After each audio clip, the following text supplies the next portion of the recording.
Before we start tonight's program, I'd like to welcome you to the Heritage Room. Those of you who haven't been here before, take a few minutes to look around, and if you have any questions, I'd be happy to answer them. I'm the librarian who works in here. I'm Joe Casulo.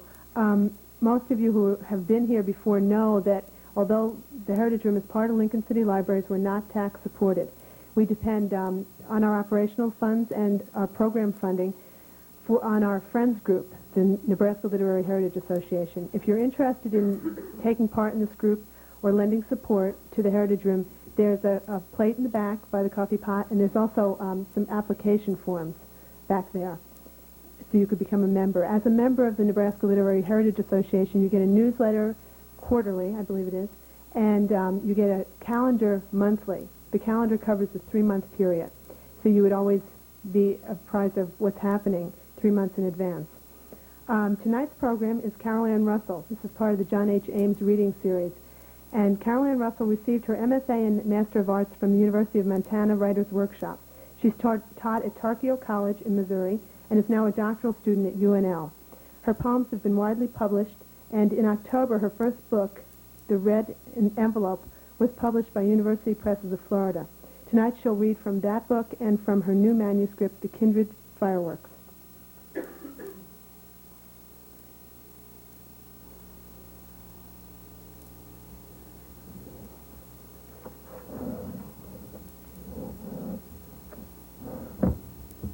One has to figure out how these podiums work. They're all different. When I thought of reading for you tonight, I realized that I wanted to say a couple of words about my poetics, being that a number of writers are here and also a number of my students.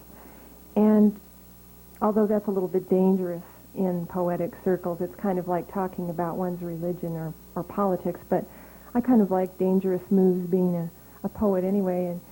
And I guess I think of poetry more as a discipline of love rather than of history, and that affects the subject. And in that, I guess it's more of a labyrinthian and a circular kind of development of subject rather than straight lines, and I think that that's the way the heart works, too. I also believe that I'm a poet of music, where the truth conforms to music rather than purely of intellect. So that sort of places me in the schools that we know about now. The first book, The Red Envelope, is the subjects are often autobiographical, but I think that I take the role more of, I guess, what Logan might call the anonymous lover, kind of offering you poems for losses that will surely come to you at some time, even if they're in your future, what you call your future. And I'd like to start with the title poem of that book, which came about when I meditated on the image of an envelope. The actual envelope turned up in the bottom of a bag of groceries, and being a poet, I was hoping to use it in some way for a poem. And I found that it brought together a lot of feeling and, energized the poem. The red envelope comes to us empty, unexpected as pain in the left arm, driving to work, and the light bird in the chest wakens from its rhythmic rocking to flutter toward the throat. Or the child we believed in turns for the first time. As an old friend, dead or forgotten, it arrives, following lines on our faces, singing its wolf song. In Minnesota, wolves are silver. A moon sound comes out of them, feathering snow endlessly down into the red mouth, hiding its true color, as though it were a life we are trying to forget. Always with a promise, a neatly squared opening, a sound to hide or reveal what we barely remember, the moment it is wrenched from the body.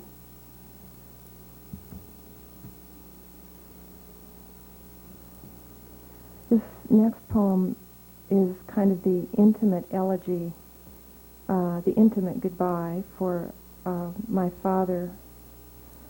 And I wrote it after I'd written the formal one. That's interesting. So long. Goodbye was all my father said for years. People knew it mattered when he'd pump their hands, shifting weight like a wounded buck. He'd look right through them to the sun, the slow smile of a man who kept his friends. Like some fall gone irrevocably by, so long, he'd say, and they knew they could leave. Family, sometimes a friend from war. It was always summer. He'd stroll to the curb and lean heavy on the car while they started up. We'd stand with Mom like tulips against the wooden porch and wave. Those days my cousins and I talked sex and God and bragged about our dads. We'd hang around holding up the family name. Sometimes our folks would all sit down together over World War II, all eyes turned inside and far away. You kids, almost without speaking.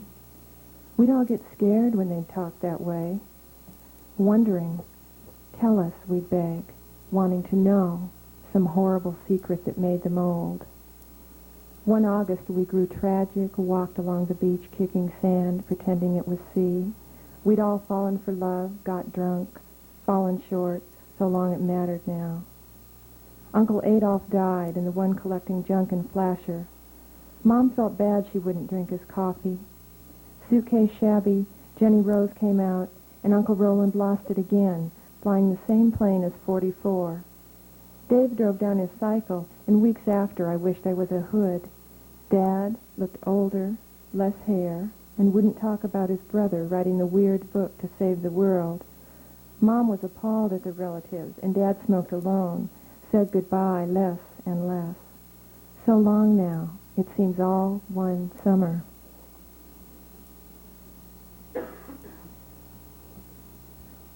By the time that I had written this next poem, the image of the father had kind of transformed into the ideal of fathers, transcending the personal mythos.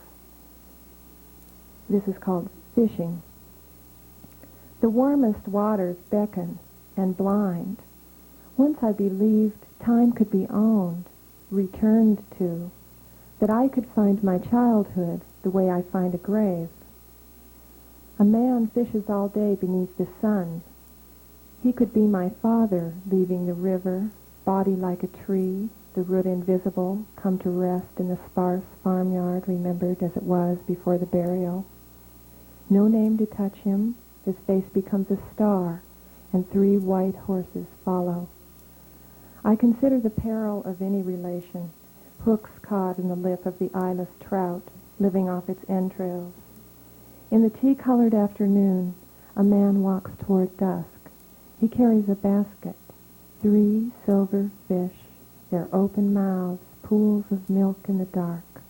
It might be August or Christmas, the toothed faces of the aster blooming. The tide of the man, flooding an acre of tamarack. He sees only the light leaving the valley. In the absence, his soul like a bell. Fishing demands belief, the line cast out, reeled back again.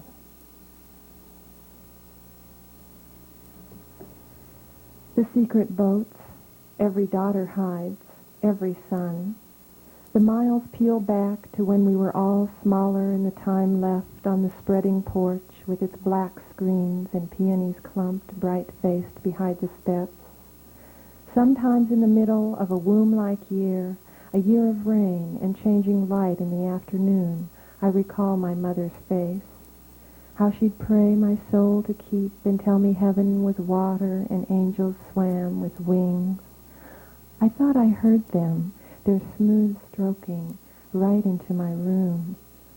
Together we'd lie down on the big bed, a cloud of green chenille like an ocean under us, an ocean moving inside, voices of saints in our ears caught on the toothed shore. Sometimes we'd sleep for hours, breath floating out, invisible mermaids in gardens of bees, mother hanging wash like clippered sails. Beneath those tents I could be the Queen of Sheba, landlocked in waves of snow-capped dandelions. From the lake of a wooden sandbox, I watch my mother watching clouds.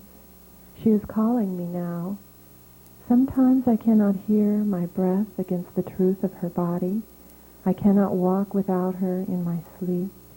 Sometimes together we let them go out of the body, like a newborn, one, and then another.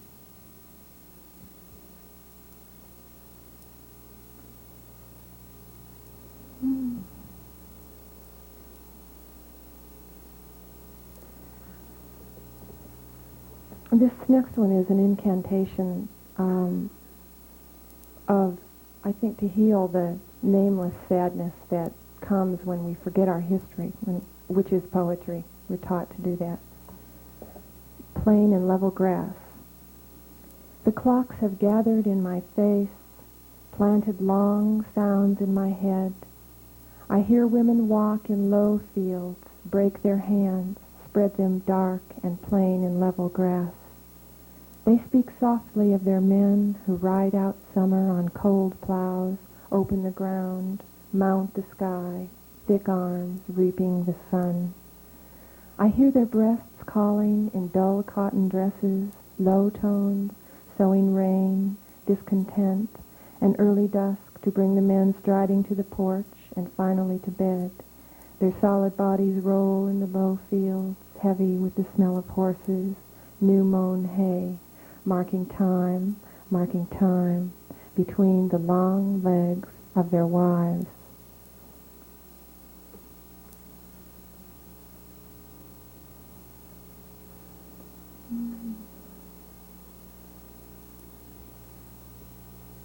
Since we're on the subject of time, I'll close this from the reading from this book with the last poem, Burning the Sweat Lodge. You talk of time, the 15 uncreative guys still in your hometown, waiting for you to never leave. The sad father who loves you for your fear, the mother gone softly incognito with grief, distant as rain in bourbon-colored elms. Each leaf turns, then falls, like an adopted child when it is time. Tonight you are lost in my living room. I give you my guitar to play against that abstract enemy. We sing, the sweat lodge burns, filling our eyes with smoke, the shape of funerals, wedding our emptiness with what is imagined.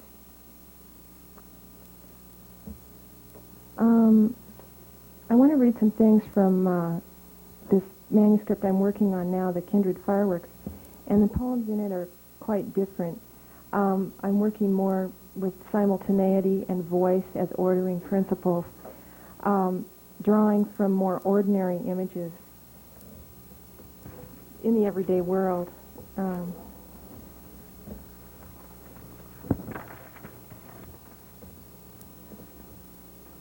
And the fireworks are images both of celebration and also annihilation of the kindred, and a recreation of the body of possibility, I guess you'd say. The first poem is Thanksgiving at Hope Tavern, and the ordering principle is more psychological. I was talking about this with someone else, another writer, and I said, it's kind of like a waking hallucination in which it's sort of a untrammeled eruption of unconscious images that sort of tell their own story, from things in the everyday world. Thanksgiving at Hope Tavern. How can I tell you what it meant to stop here after the long sunset I'd watched disappear for miles into Gunmetal Lake? The pines, relative as the night I eloped in a snowstorm 15 years ago with a boy I loved. There are signs on the highway that say nothing. It was dusk, and the old woman hadn't turned on the lights, and I begged my husband for a beer. Outside the window, brown twigs reach beyond the shade. I think of Freddie O'Grady and his dad together at the mule box, jazz across the street, all the pieces still in one place. This place is old, wooden nickels, and a bar so smooth I think of church pews, communion Sundays we kneel for bread and wine. Like that, the few people coming in had names she knew, and they talked about today. Mike, like my brother, only sadder, with a wife and baby at home and him who couldn't find a deer. The blonde, Laura Cranky, and her husband Jerry, told that night's horror story. A local married woman, 31, killed, 8 months pregnant, in a crash on her birthday.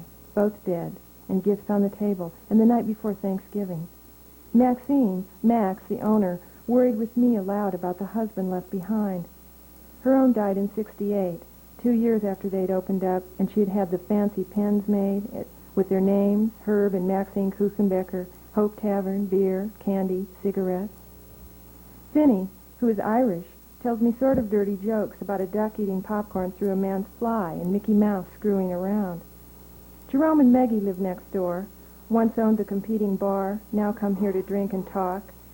She's Norwegian and beautiful, and half of me responds to sparkle some deep as depression glass, though her husband loves the color red and speaks softly in Bohemian, Klebnaj Videzhki, and asks me for a kiss.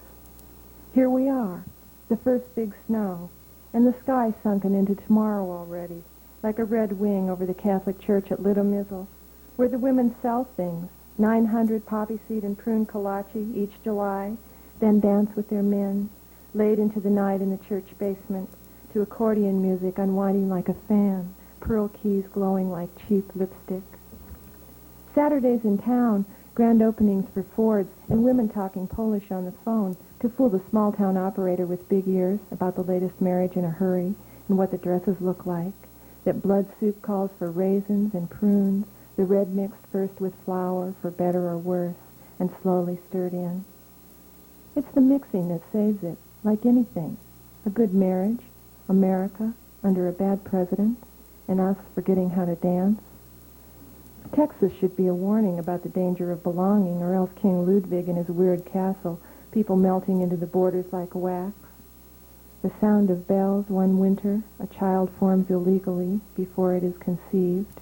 One star shines above all that once was ocean, where men farm with mules, and children pull their hidden waters toward distant libraries, waiting to marry, to make a little money. It is 9 p.m., and suddenly I am happy to be a Democrat and have a party in Minnesota in 1984, having bought, after 3 beers, the Mondale Ferrara belt buckle with ruby glass, with a post-dated check that Max accepts, bless her heart. And Laura is dancing in one place, grinning to music that isn't sad. She tells me everybody makes mistakes before it's over, and I take my black purse and leave. Like poppies with white lilacs falling, you know you have to go some time away, in darkness, to a strange house where you hope you'll awaken to love and water sounds and farting and baby talk that is carefully understood to mean good. Give me a ruby for the nights I couldn't find my friends in a snowstorm, and the Hope Tavern glowed ruby from the past, full of knowledge of rocks and going back toward Red Wing, when I was a little girl, and my daddy sang for me in the dark beside my bed. Mama made me a dress the color of sunset, and I danced with 9 different boys, though my tongue still labors, and my eyes can finally speak with strangers, with a love I take no credit for.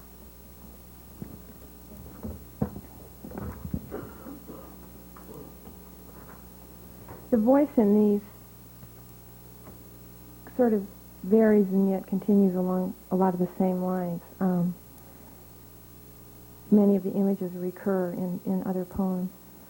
In this poem, the adult is resurrecting a fear from childhood and also the image which contained it, and in the process of doing that, I think, allows the passage to freedom from that fear. The color blue in certain cars. Finally tonight I am old enough, the kind of old I craved at 7 to win against adults. Blue snow on the foothills blinded me, my father's voice a bell in the remodeled living room. I combed hair all summer on our front porch, curling and braiding the fine length of it like a story that won't return. Reflected in the picture window, the new Pontiac glowed robin's egg blue with chrome and dark blue seats. 10 years later, a pale blue Mercury wouldn't run.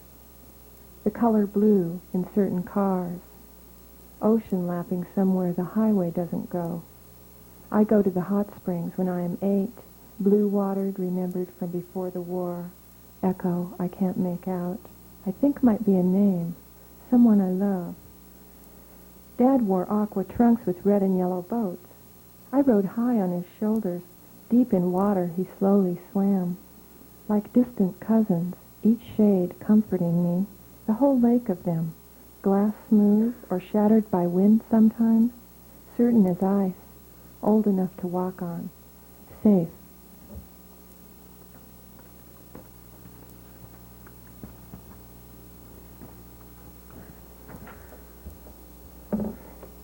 The title poem for the book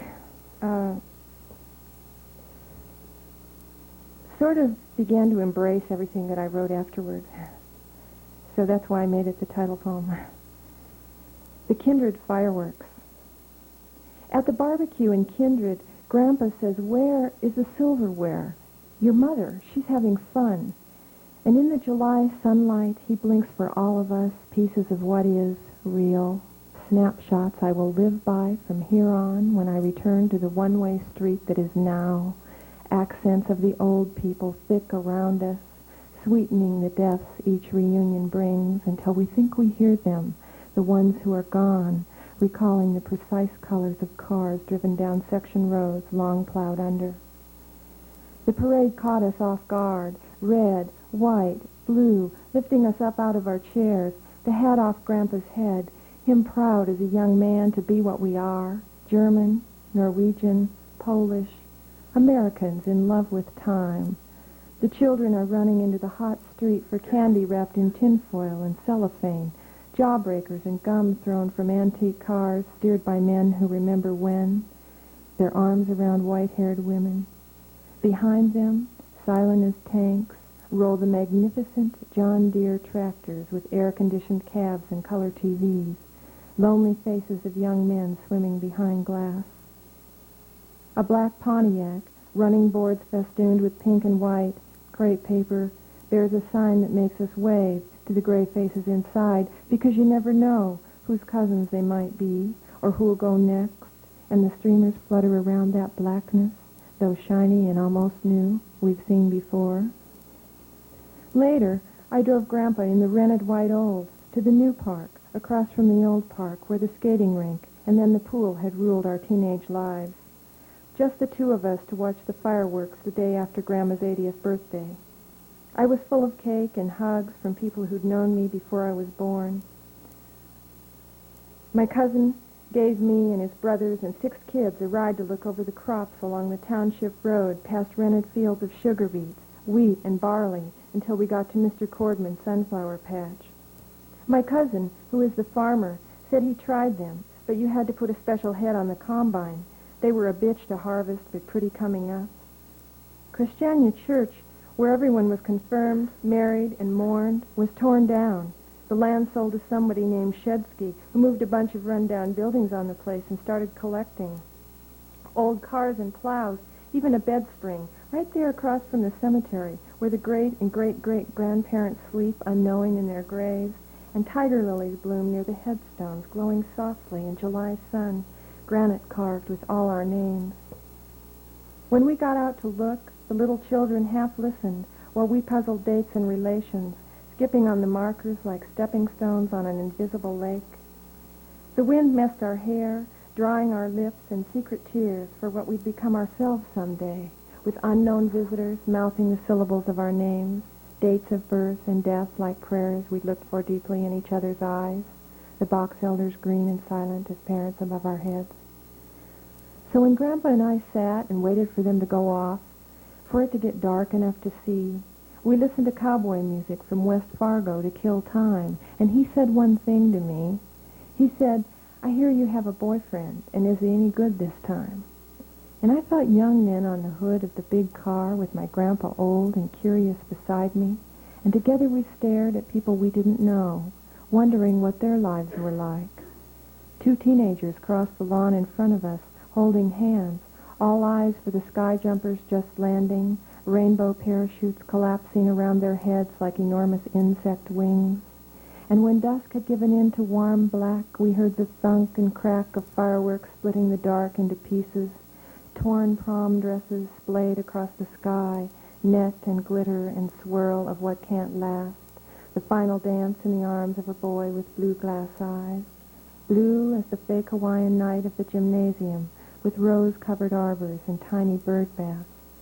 Grandpa liked the big flashy ones that jiggled after the boom, like Las Vegas, coming out of the flat sky like sequined snakes before crumbling to red dust that wavered west and bled into charcoal clouds, one puff trailing another toward the glow of the next town, like souls of the departed.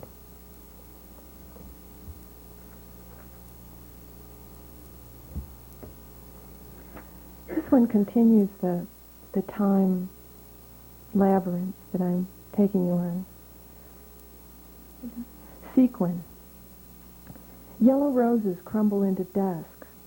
I am 7 with a black and white cat on the goose-down pillow, Daddy singing and laying his hands on my tummy until my breath becomes heartbeat, Mama's face a lamp beside my bed. What is left in the mirror disappears, only faint voices of children calling me out to play. September maple leaves pretend I am like them in a gentle breeze, whirling around the house. I am dizzy. They keep on falling. We rake and pile them in the backyard like a quilt of death. I lay down, closing my eyes where Mama can't find me. In my dream, she is wearing a white straw hat, ribbon-tied, a ruffled dress like decoration on a cake. I make a wish and snuff the candles inside. Time spun into some corner like a silver wheel. It's going to thunder, I say, waiting. From porches, old women's eyes shine like marbles, slack faces clear as fish bowls. My right eye glitters steel, tin can in rain in the vacant lot behind our house. Sunday at 4 p.m., after pie and ice cream, the folks napping on the couch, Grandpop's gone in a falling star. I race goodbye until the street I live on runs like a finger painting. In the distant sound of a marching band, I am 17. Red sequins dot the sun, so I can't see who's watching me keep time, toss the silver baton up into sky before catching it like the echo of my name, somewhere in the crowd along the hot, black street, the time my heart blinks back, and a girl I know never was again.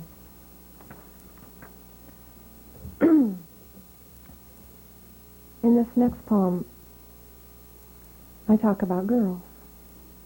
Girls. Those carnivals of roses and blood, one in the deep and violent embrace of some earlier time, when roundness in the world was tilted just enough for terror. How they bear the softest skin into the scar factory for a kiss, for a tattoo burning. They are strolling now in colored clothes down the dirty midway of a county fair, oblivious to spit, their brilliant faces rearranging night in its puzzle of lights, wheeling outward over silent fields.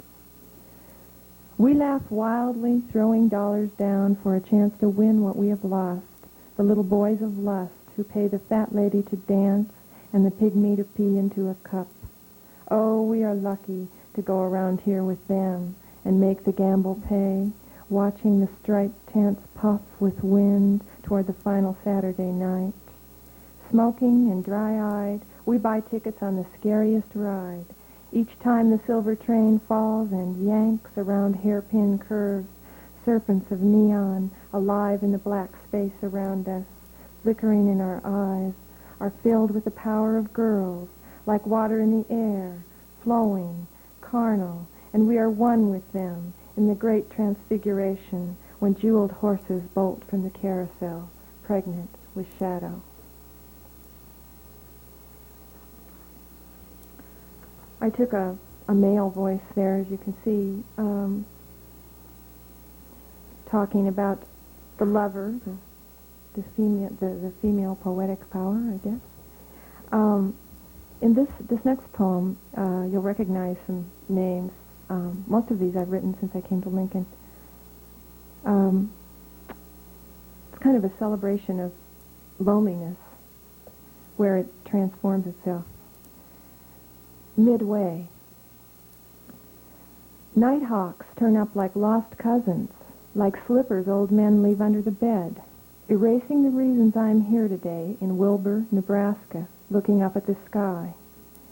Marriage or mirage, the parade is long gone, and I am thirsty for perfection, over 30, unlike the blonde majorette in silver sequins with golden thighs and the Czech king, a Tony Curtis look-alike from Crete. The hot street dulls with spit and beer.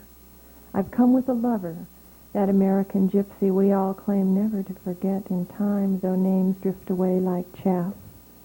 But corn is high enough in August to be seen from town, the women playing bingo while their men crack old jokes behind the hotel. Polka bands wheeze up and down on flatbeds between promotions of the lottery and people talking. A middle-aged couple, red-faced and sweating, dance without thinking to Gary Grasova's Chevroletkas, fathers of the town in black vests, hearts embroidered on their backs. A red skirt twirling on a woman tells time. In time, I am flirting hard with the airbrush artist from Lincoln, leaning against his wooden booth to finger candy-colored shirts. The smell of kraut and Jatternitschy make me dizzy.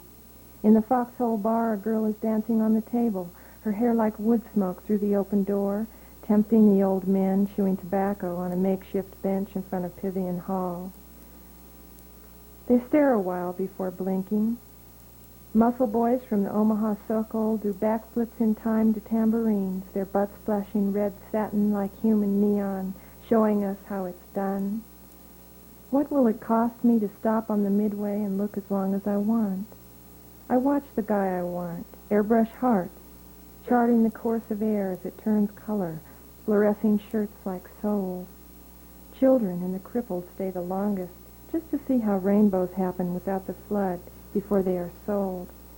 The light is in our eyes when the clown floats past playing accordion, some song we know, but we stop and listen anyway, unable to help ourselves.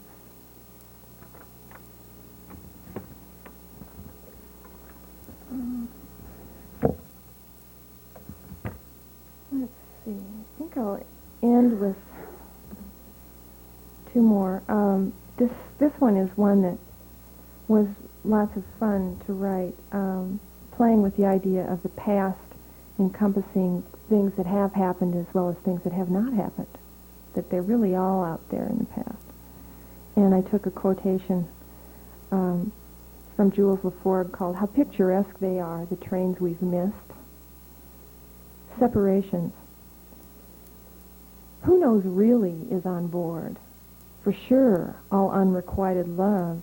Gene Simmons and the Diamel he promised 4 different girls that was finally lost, thank God, in somebody's mother's lazy Susan while looking for booze. Even the angel-faced French horn player from Minnesota is there in the club car, apparently stoned, with long hair and a beard, lost in earphones and his Walkman. For sure, all children whose parents hated ours. Tim, the trumpeter from band, whose doctor daddy put the moves on Mom, and Marlene Mack in Bermuda shorts, her hair dyed copper. Still mad we chased her high-strung daughter home for slapping our faces and screeching "you fuckers" on our front lawn. The Martin twins, with perfectly curled ponytails, one dark, one blonde, whose daddy tried to break the strike in '59, while ours was broke and organizing. Fatherly conductors in Presbyterian blues are passing out crayons to the kids from Holy Rosary, who still believe a giant furnace is purgatory, and that nuns aren't really women. Their parents are away drinking highballs and playing cards, and the oldest kid left in charge just took off to smoke Lucky Strikes in a can with a Protestant thug. Everyone draws valentines, a blur, the chameleon world unraveling its faces. Even ours, the dark glow taking shape, reflects some crime, some anniversary. My first boyfriend, still fat, has given up the tuba for cocaine. He sells investments and lives in a condo in Connecticut with an expensive dog with papers. I remember making out in his father's gold Toronado while Johnny Rivers moaned on Hit Parade and our Honor Society cells practiced parts for the brass quintet. Mary Odland, her blonde hair streaked silver, is chewing gum and says she always knew she'd marry a man shorter than she was, who played trombone. When she crosses her long legs, her financial consultant husband groans.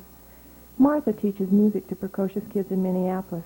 She's here too, oboe and all, still skinny in a purple cape dress, eyeing Twinkies. 17 years. Graduation. The lilacs burst and we were all in gowns and either drunk or crying, college waiting like a Shangri-La of sin. Dopers, choir boys, hoods, hippies, cheerleaders, brains, all of us in some kind of secret trouble with ourselves. Instead of screwing, I became a communist and marched against the war with my best friend, Kwaku Nkrumah, who played Marvin Gaye and read books he stole from the library. When I eloped by train with a Roman Catholic, my mother cried. Of course, we all had a feeling that one day we'd find ourselves, without wastes, reminiscing at the same party, exchanging names and numbers of our therapists. But who would have thought these old trains would carry us so far? Here we are, still fighting for seats in the Vista Dome somewhere in the middle of Nebraska. Before it's over, we'll redeem the negative space of each goodbye, like fairy tales we never figured out. You know, the ones with frogs that kiss and girls who never sleep. And in the time it takes away, we can't tell which of us is moving.